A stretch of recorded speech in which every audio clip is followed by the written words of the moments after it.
ہمارے بزرگوں نے ہمیں روایت کے نام پر صرف اور صرف جہالت ہی دی ہے،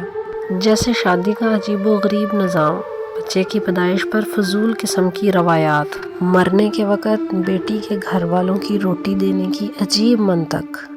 بچے کی ڈلیوری کے وقت عورت کو ماں باپ کے گھر بھیج دینا، جہیز جیسی منحوس لعنت کو فرض کرنا، اولاد کی خواہشات کو قربان کرنے کا رواج ہونا، شادی کے لیے لڑکی کو دیکھنے کی بجائے اس کے خاندان اور ماں باپ کا خاندانی ہونا تلاش کرنا، لڑکی کو پسند کرنے کا ایک ہی دائرہ کار چاند جیسی بہو ہو، بیٹی کا جائیداد میں حق مانگنے کو گناہ سمجھنا، ذات پات کے فرق کو قائم رکھنا، برادری سے باہر شادی نہ کرنا، شادی کو چلانے کی ایک اہم وجہ یہ سمجھنا کہ ماں باپ کی عزت قائم رکھنی ہے، شوہر اور سسرال والوں کی جی حضوری کرنا چاہے وہ کتنا بھی ظلم کرے،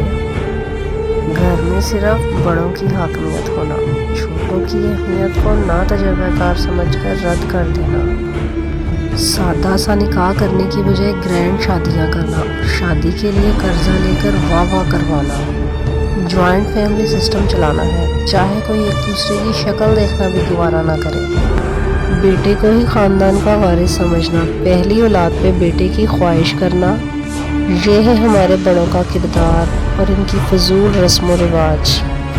نوٹ: ان ساری رسم و رواج کو اسلام نفی کرتا ہے، پھر کہتے ہیں کہ اسلام سے آج کی جنریشن دور ہے۔ بندہ پوچھے سارا کلچر سخاوت اسلام کے منافی بنا رکھا ہے، کوئی ایک رسم بھی ہمیں اسلام کے اصولوں میں نظر نہیں آتی، اور ایسی ہی رسومات کی وجہ سے کئی غریب کی بچیاں نکاح جیسے پاک رشتے سے محروم ہیں، اور انہی فضول رسومات کی وجہ سے زنا عام ہو رہا ہے۔